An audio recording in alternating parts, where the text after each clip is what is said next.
OK, bonjour les neuvièmes. Aujourd'hui, on va aller voir c'est quoi un composé ionique. Vous pouvez aller à la page 20 de vos notes de cours pour remplir au moins la définition d'un composé ionique. D'abord, les composés ioniques sont tous formés d'un métal, celui qui va donner un électron, et d'un non-métal, celui qui va prendre un électron. Ils sont formés parce que, une fois le métal a donné son électron, il devient un cation chargé positivement, et le non-métal, après qu'il a pris l'électron, devient chargé négativement, il devient un anion. Et parce que les charges positives et négatives s'attirent, on forme un composé. Les composés ioniques, en fait, forment des cristaux. Ils ne forment pas des molécules. L'exemple de ça, c'est le chlorure de sodium ou du sel de table, comme vous mangez sur vos patates frites. Et quand tu as déjà vu à quoi ça ressemble, ça forme un cristal en forme cubique. C'est parce que tous les sodiums, les atomes de sodium qui sont maintenant devenus chargés positivement, sont attirés à tous les atomes de chlore qui sont négatifs. Et ça forme un cristal, ce qu'on voit à la droite. Alors, voici son point de départ. Le dessin de bord de sodium, l'atome neutre, a sur son dernière orbite juste un électron. Puis on sait qu'il n'est pas stable. Il n'est pas stable parce que son dernière orbite n'est pas complète. Alors, il pourrait prendre cet électron ou il pourrait en perdre un. Puis pour sodium, c'est juste plus simple d'en perdre un. C'est exactement ça qu'il va faire. Puis ça donne que le chlore aussi, son dernière orbite n'est pas complète. Il lui manque juste un électron dans son dernière orbite. Il pourrait en perdre 7 ou n'en prendre un. Et chlore va choisir d'en prendre un. Sur les deux ensemble, ils s'accordent très bien. Sodium veut donner un électron, chlore veut en prendre un. C'est exactement ça qu'ils vont faire. Et en faisant ceci, sodium maintenant est stable parce que son dernière orbite est complète. Par contre, il est chargé positivement. Et le chlore maintenant a pris l'électron de sodium. Il est heureux, il est stable, son dernière orbite est complète, mais maintenant il est chargé négativement. Il est l'anion. Et à cause que les deux ont une charge, comme un aimant, les deux s'attirent. Alors ils restent ensemble, puis on appelle ça un lien ionique, et ils forment ensemble un composé ionique.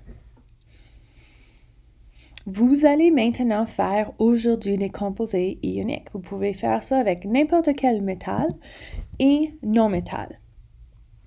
OK, pour le faire, vous devez savoir que l'élément veut être stable quand il est sous forme de composé. Il n'est pas stable quand il est trouvé seul dans la nature. Pour faire ceci et pour être stable, ensemble, il doit être neutre avec l'élément avec lequel il va s'attacher. Pour faire ça, son dernier orbite a besoin d'être complet. Regardons un exemple.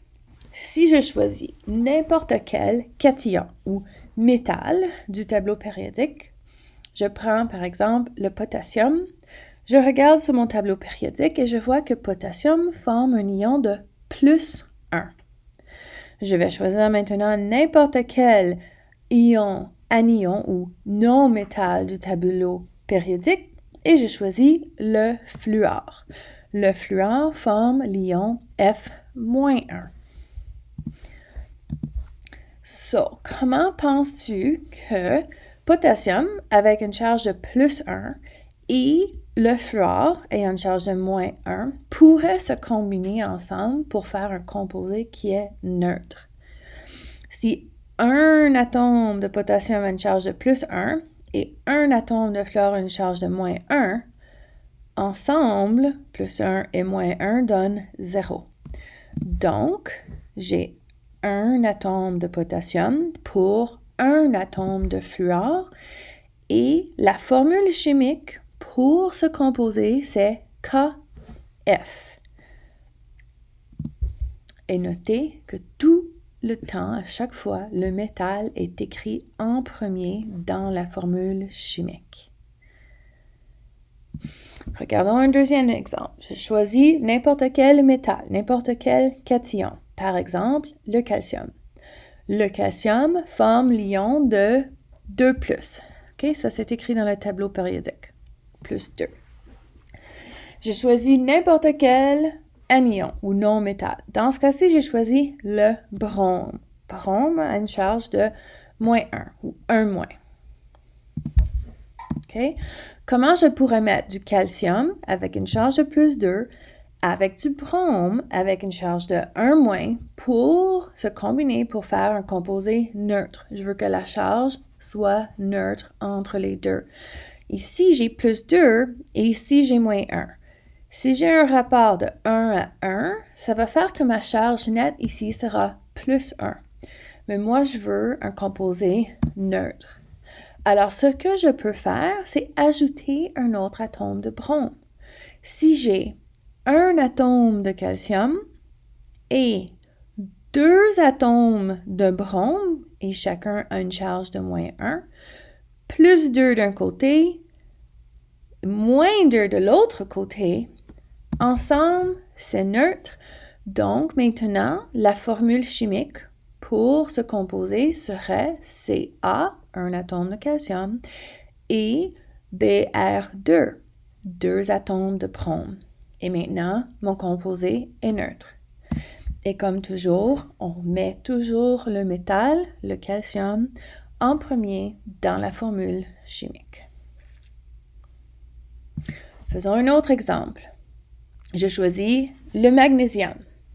Le magnésium forme l'ion de +2.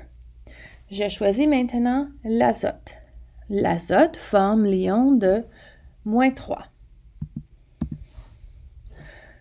Maintenant, je dois mettre du magnésium avec de l'azote. Le magnésium a une charge de +2. L'azote a une charge de -3. Comment est-ce que je peux les mettre ensemble? Combien de chacun je dois ajouter pour qu'en total, j'aurai une charge neutre? Si j'ai 3 magnésiums, chacun ayant une charge de +2, ça ferait une charge de +6. Et si j'ai 2 azotes avec chacun une charge de -3, ça me donne une charge de -6. +6 et -6 ensemble me donnent une charge nette de 0, ce qui est neutre. Donc, la formule pour mon composé serait magnésium petit 3, azote petit 2.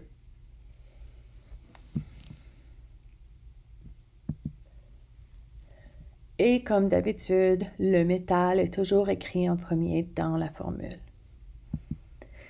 Finalement, faites attention. Il y a d'autres métaux dans le tableau périodique qu'on appelle les métaux de transition. Et il y en a quelques autres aussi, comme par exemple le plomb ou le germanium. Ces éléments-là, si tu regardes sur ton tableau périodique, forment 2 ions possibles. En regardant sur ton tableau périodique ici, par exemple, le fer peut former l'ion +3 ou +2. Le cobalt, même chose, +2 ou +3. Le plus commun est celui qu'on écrit en haut et le deuxième, moins commun, il est écrit en bas. Le nickel, le plus commun, c'est +2.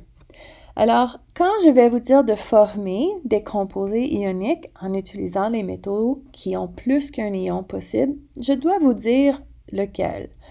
Et la façon qu'on l'identifie, c'est avec un nombre numérique. Par exemple, si je te dis du cobalt 2 de cette façon, je parle de cobalt +2, 2+. Si je te dis du cobalt 3, de cette façon, c'est parce que je parle du cobalt 3+. Maintenant, vous allez pratiquer comment assembler les composés ioniques. Quelle serait la formule chimique d'un composé formé de sodium et de soufre? Na2S. Quelle serait la formule chimique d'un composé formé de beryllium et d'iode? BeI2. Quelle serait la formule chimique d'un composé formé de cuivre 2 et de phosphore? Cu3P2. Quelle serait la formule chimique d'un composé formé de titane 4 et d'oxygène? TiO2. Quelle serait la formule chimique d'un composé formé de scandium et d'azote? SCN.